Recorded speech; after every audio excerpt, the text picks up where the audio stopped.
जी अस्सलाम वालेकुम स्टूडेंट्स। बिस्मिल्लाहिर्रहमानिर्रहीम। जी हम स्टार्ट करते हैं ऑपरेशनल एम्पलीफायर से। ऑपरेशनल एम्पलीफायर क्या है? The amplifier circuit integrated on a small silicon chip enclosed in a capsule is called operational amplifier. This circuit may be used to perform mathematical operations electronically. That's why it is called operational amplifier. Operational amplifier जो है ये हम mathematical operations perform करने के लिए use करते हैं, like differentiation, integration, division, comparison. तो ये सारी एप्लीकेशंस है इसकी। Operational amplifier is used as integrator, as differentiator, as multiplier, as amplifier, as divider, as comparator. ये सारे हैं इसके यूजेस ऑपरेशनल एम्पलीफायर के। Pins for input and output power supplies are uh, projecting out of capsule to make connections. The operational amplifier is usually represented by a symbol in the figure. ये देखें, इस तरह से एक IC होती है जिसके दोनों तरफ से ये पिंस, स्मॉल पिंस निकली होती हैं जिसकी मदद से उसको ब्रेड बोर्ड में लगाते हैं। ये इनमें से कुछ इनपुट टर्मिनल्स होते हैं, कुछ आउटपुट टर्मिनल्स होते हैं और कुछ पावर सप्लाई को कनेक्शन देने के लिए होते हैं। और इसका सर्किट सिंबल ये है कि इसमें एक इन्वर्टिंग इनपुट होती है, दूसरी नॉन इन्वर्टिंग इनपुट होती है। इन्वर्टिंग इनपुट कौन सी होती है? यानी जिस पे हम सिग्नल अप्लाई करेंगे तो वो एम्पलीफाई होने के साथ साथ आउटपुट में 180 डिग्री का फेज़ शिफ्ट होगा। और नॉन इन्वर्टिंग इनपुट वो है जिसमें जैसे ही हम इनपुट अप्लाई करेंगे उसी में विदाउट एनी फेज़ हमें एम्पलीफाइड सिग्नल मिलेगा। It has two input terminals. One is known as inverting input and other non-inverting input. A signal that is applied at inverting input appears after amplification at the output terminal with a phase shift of 180 degree as shown in figure. ये देखें, positive half किस में change हो गया? Negative half में, और negative half change हो गया पॉजिटिव हाफ में. It can be seen that the signal is inverted as it appears at output.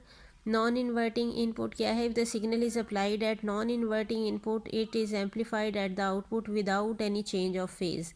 जो पॉजिटिव हाफ था वो पॉजिटिव ही रहेगा, नेगेटिव हाफ नेगेटिव ही रहेगा. Characteristics of operational amplifier. An operational amplifier has a large number of characteristic parameters. 3 of them are input resistance. ये जो एक inverting terminal है, दूसरा नॉन इन्वर्टिंग टर्मिनल है, इन दोनों के दरमियान कनेक्ट की जाती है इनपुट रेजिस्टेंस, और इसकी वैल्यू बहुत हाई होती है ताकि जो भी करंट इनपुट पे अप्लाई किया जाए वो आउटपुट की तरफ ट्रांसफ़र हो, दूसरे टर्मिनल की तरफ ना आए. Its value is very high of the order of several mega ohms. Due to high value of input resistance practically no current flows between the two input terminals. It is the resistance between the. अब next है output resistance.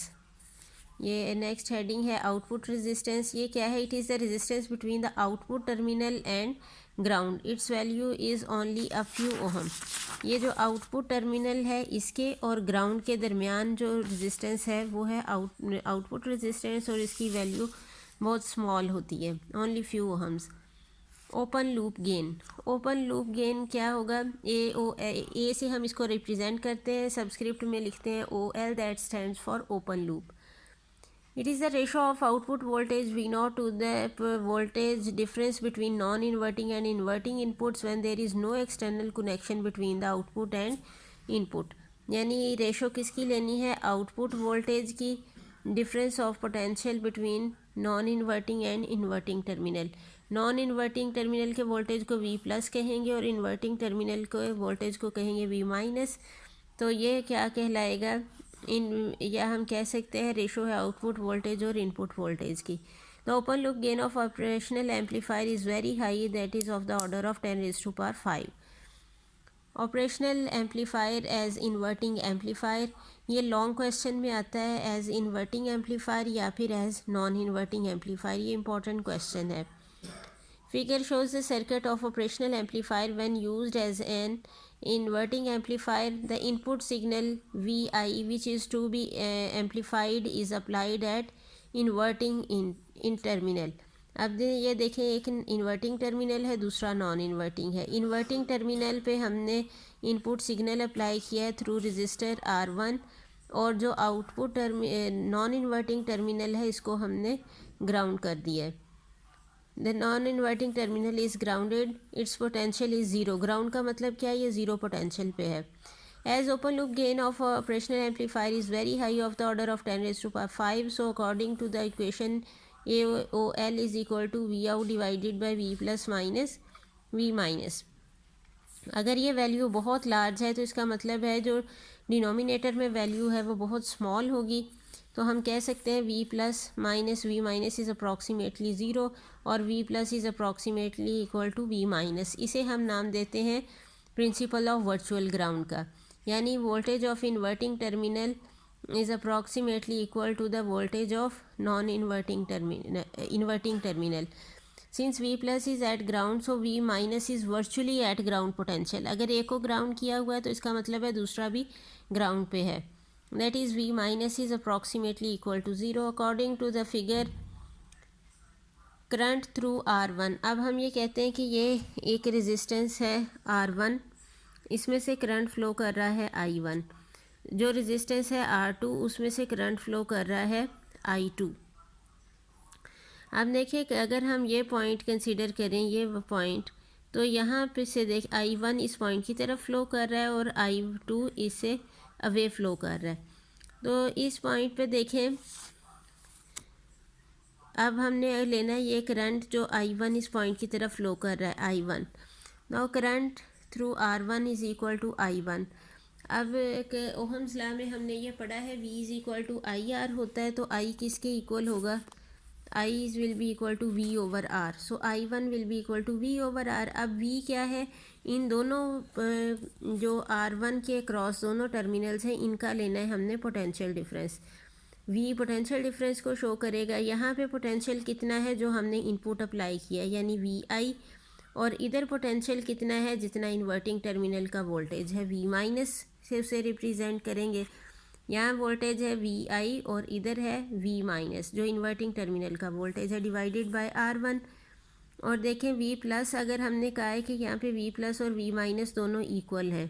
अगर inverting terminal zero voltage पे है तो non inverting zero पे है, तो inverting भी कहाँ पे होगा, ज़ीरो वोल्टेज पे होगा। तो हमारे पास क्या बचेगा, VI ओवर R। नेक्स्ट अब हमने लेना है करंट फ्लोइंग थ्रू R2 से दिस इज़ I2, और ये किसके दरमियान होगा, potential difference I2 will be equal to V over R। अब हमने लेना है यहाँ पे वोल्टेज कितना है, ज़ीरो, और आउटपुट का कितना होगा, V आउट। यानी ये दो, यहाँ पे ये रेजिस्टेंस R1 जहाँ कनेक्टेड थी उन दोनों टर्मिनल्स का पोटेंशियल लिया, R2 जहाँ कनेक्टेड है उन दोनों टर्मिनल्स का पोटेंशियल लिया।